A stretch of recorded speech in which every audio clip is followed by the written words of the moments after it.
여러분, 아파트가 당첨이 됐을 때 중도금을 내잖아요.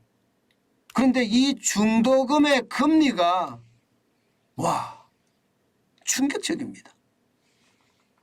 여러분 이거 한번 보세요. SBI 저축은행의 중도금 대출 적용금리예요. 10% 이상입니다. 10% 이상. 엄청나죠? 엄청납니다. 10% 이상이라는 것은요.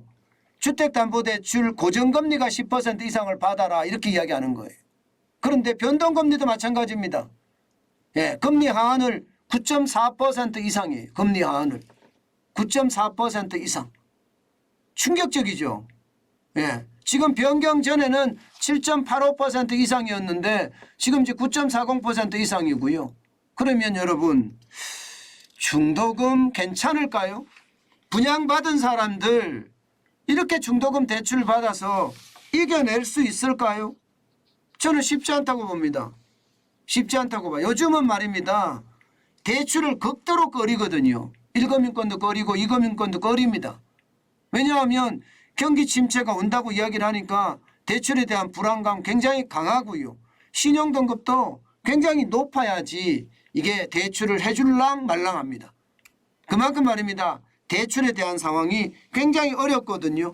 그런데 중도금 대출이 이 정도까지 늘어나면 이거 버텨내기가 저는 쉽지 않다고 봅니다. 예, 이거 실제입니다. 예, 거짓말이 아니고요. 실제 말입니다. 10% 이상이 된다고 가정을 해볼까요? 그러면 이자가 얼마나 되는지 한번 볼게요. 예를 들어서 총 분양가가 10억이에요. 중도금 대출 금액이 6억 원에 연이율 10% 적용을 했습니다. 예, 연이율 10% 중도금 대출이 6억 원에 연이율 10% 적용을 했습니다. 그러면 2025년 12월 31일 날 입주 예정이라는 기준 하에 한번 만들어 보겠습니다. 그러면 6회에 걸쳐서 중도금 대출을 해야 합니다. 예, 1차 중도금 대출 2023년 5월 31일 2,589만 411원을 내야 됩니다.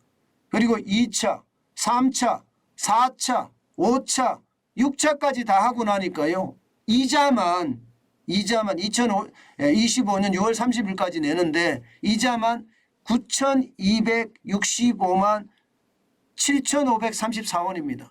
이자가 1억이란 뜻이에요. 이자가 1억. 예. 이게 여러분 이자가 1억이라는 거 하면 여러분 같으면 중도금 대출을 받겠습니까?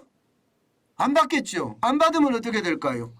분양받은 거 포기할 수밖에 없는 거예요. 분양받은 거. 예. 물론 다 이런 거는 아니라고 이야기하지만 이게 결국 일반화 될 겁니다. 지금 금리 자체가 계속 올라가고 있고요. 금리가 기준금리가 3.25%잖아요. 실제 1주금융권의 대출금리도 7.9% 거의 8%에 육박합니다. 그러면 저축은행의 중도금 대출금리는 당연히 10% 넘겠죠. 당연히 10% 넘습니다. 그러면 여러분 이게 1억 원이라는 거의 9,265만 7,534원이라는 것은 1억 원에 가까운데 1억 원에 가깝다는 것은 결국 말입니다. 예, 이게 대출 시장 자체가 붕괴할 수도 있다는 뜻이에요. 저축은행 입장에서도 말입니다. 조달금리가 워낙 세기 때문에 낮춰서 할 수가 없다는 거예요. 조달금리가 워낙 세기 때문에. 기준금리가 3.25니까 조달금리는 그보다 더 높을 거 아니에요. 때문에 10% 이상을 안 받으면 이익이 안 난다. 그래서 지금 10% 이상을 받을 수밖에 없는 건데 이렇게 되면 여러분 시장은 어떻게 될까요? 제 생각에는요. 이금융권에 대출 상품 안 쓰려고 할 거예요. 그러면 좀 기다리지 뭐 이렇게 나올 겁니다. 둔촌 주공 같은 경우 서울의 둔촌 주공 아파트가 경쟁률이 굉장히 낮았잖아요. 아마 제 생각에는 중도금 이 과정이 나오면 많은 사람들이 계약을 포기할 가능성도 굉장히 높을 거다.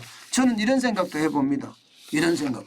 그렇게 되면 미분양이 쓰나미처럼 덮친다. 이 말도 저는 틀리지 않는다고 생각을 합니다. 지금도 미분양이 굉장히 많아요. 10월 현재가 39,600 이게 5가구가 지방입니다. 수도권에서도 7,612가구예요. 합치면요 46,000가구가 넘습니다. 그런데 미분양이 많을 때, 위기일 때 가장 많을 때가 보통 10만 가구 15만 가구 하잖아요. 저는 순식간에 올라갈 수 있다고 생각합니다. 순식간에. 그래서 제가 미분양 쓰나미라는 단어를 다룬 겁니다. 여러분 이렇게 되면 말입니다. 저는 시장 전체에 미치는 영향도 굉장히 커질 거라고 생각을 합니다. 게다가 말입니다. 기업들 분양을 받은 사람들 입장에서는 이게 뭐 중도금 이자만 나가는 게 아니잖아요. 또 뭐 발코니 확장도 한다든가 뭐 그런 걸 하면 또 거기에 대한 비용이 다 들어갈 거 아니에요. 뭐 바꿔 옵션을 좀 추가한다든가 그러면 다 들어갈 겁니다. 그러면 이게 비용이 워낙 많이 들어가기 때문에 결국 수분양자도 분양을 포기할 가능성도 굉장히 많다. 저는 그렇게 예측합니다. 여러분 제가 시장을 예측할 때는 여러분들에게 늘 말씀을 드리지만 지금은 작은 구멍이에요. 그러나 앞으로 정책이 제대로 작동이 되지 않는다면 이 구멍이 커진다고 자꾸 생각을 하거든요. 그러다가 어느 정도 커지게 되면 저수지 뚝도 무너뜨린다고 제가 이야기를 하고 있습니다. 그런데 제가 그렇게 예측한 것들이 굉장히 많이 맞아왔죠. 저는 그렇게 생각을 하면 미분양도 저는 더 많이 늘어나지 않겠느냐 하는 게 지금 제가 지표를 추세로 분석하면 그렇게 나타나는 것 같습니다. 그만큼 말입니다. 이자 앞에 장사 없다. 이 말이 정답이 될 거예요. 저는 여러분들에게 기다려라. 그리고 임장해라. 그러면 반드시 여러분들에게 기회가 올 거다. 그 말씀 다시 한번 올립니다.